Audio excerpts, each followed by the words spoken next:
Do Nannies Quit.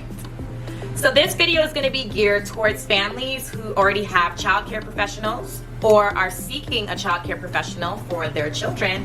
And maybe you're probably wondering, how can I maintain or create a healthy working environment for my childcare professional to work with? So I'm going to tell you guys a story. So I've only had 2 bad experiences working with families. Out of all the families that I have worked with when I used to do the nannying in my early 20s, I just had 2. One that was like the worst, and I hate to say it, but they were the worst family ever that I have ever worked with in the planet. I'm just over exaggerating, but they were just the worst family. So how I found out about the job was through a nanny agency, and it was a family of 4. They had a child, not a child, but at the time, they had 4 daughters. One was 17, the other was 14, the other was 11, and then the youngest one was around, I think she was 8 turning 9 at that time. And you know, they were a pretty strict family. They were very religious, which I understood. Not only were they religious, but they just had certain tradition and values that they wanted the family, not the family, but the nanny to meet. And you know, lucky for me, I'm a quick learner, so it was pretty much okay for me. So, you know, I would meet every single expectation that, you know, they asked. And it just got to the point where the communication it was just a disconnect in communication.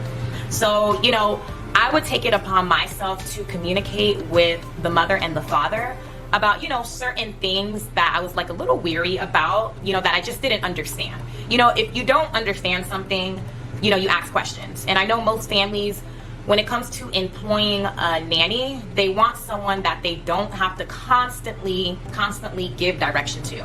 And I get it. And like I said, luckily I wasn't one of those people. But it just got to the point where their communication was just so terrible, and I couldn't communicate with them because they had such busy work schedules.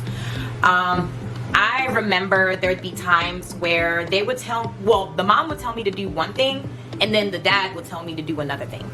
And it would just kind of like, you know, it would be conflicting because, you know, I would tell the dad like, hey, you know, your wife is saying this. And then he would say, well, go with this. And I would do this. And then the wife would be mad at me. Or vice versa. You know, the wife would tell me one thing and then the husband would tell me another. And it just got too conflicting. So that was one situation.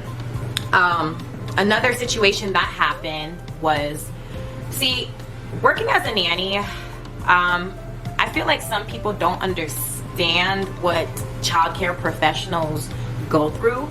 You know, they take on a lot, and you know, at the end of the day, we're the ones that are taking care of your children, making sure that, you know, they're in, you know, their safety is our top priority, making sure that they're happy, all of that good stuff. But I think, I just think families just don't understand like the things that nannies have to go through, especially when working with, you know, children. You know, it's different.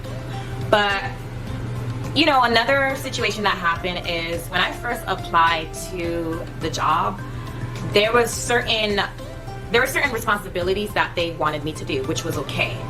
What would I say? What didn't become okay was when, throughout me working with that family throughout the year, they would just add on stuff. Like, you know, making the husband's coffee. He wanted me to make his coffee in the morning. He wanted me to mop the floors. And, you know, that's little stuff. It was okay. But then he started adding more stuff, especially the mom. They wanted me to do dry cleaners.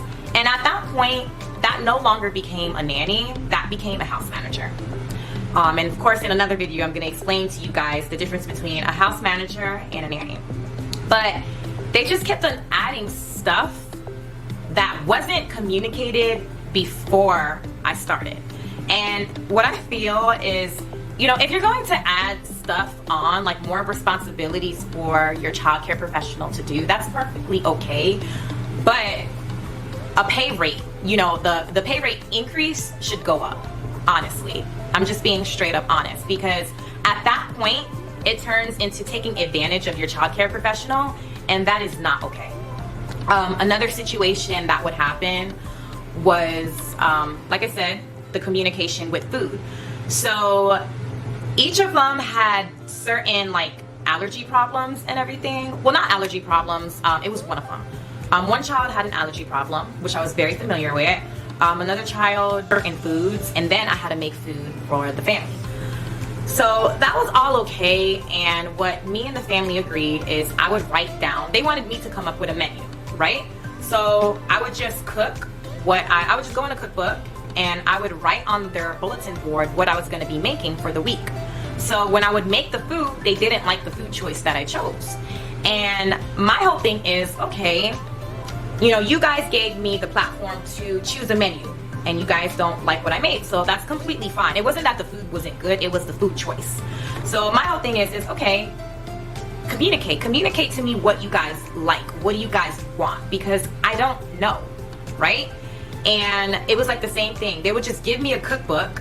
They would give me a cookbook and they would ask me certain questions like, okay, are you okay with cooking this? Are you okay with cooking, you know, meat for, you know, one of our children? Are you okay for cooking this much?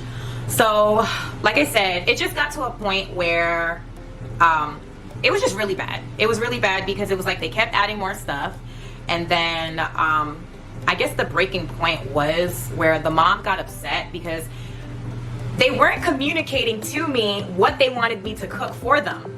So, you know, I followed everything. Like, I would cook certain things that would pertain to each of the child's needs. And, you know, sometimes the child, they wouldn't eat it.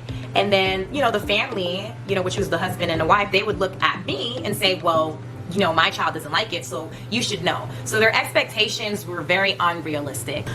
Another situation, and I'm going to keep it brief and short, it was a very toxic work environment because, and the reason why it was a very toxic work environment because like the mom and dad, like they hired me, but it's like they never acknowledged me. And I really wanted to create that relationship with them because of course, as you know, their employee at the time, you want to create a great healthy working relationship with your employer, which is the parents. Now, that's what I was trying to do, but they weren't having that. So it just got to the point where it was like they were very passive aggressive. When they had a problem about certain things, they would make jokes about it, but they would never address the issues. It really got to the point where I just ended up quitting because honestly, you know, at the time when I was a nanny, I didn't deserve that. No one deserves that.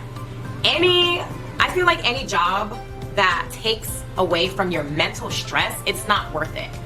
And I feel like families kind of like just need to understand that in order to maintain that healthy working relationship with your nanny, you want to create an open line of communication.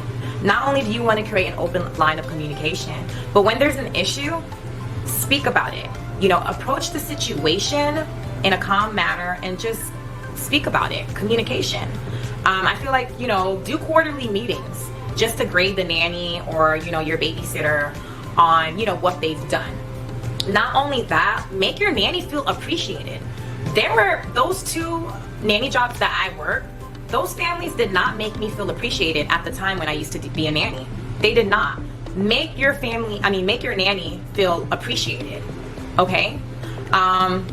Remember little stuff like your nanny's birthday. They're humans too. They are humans too.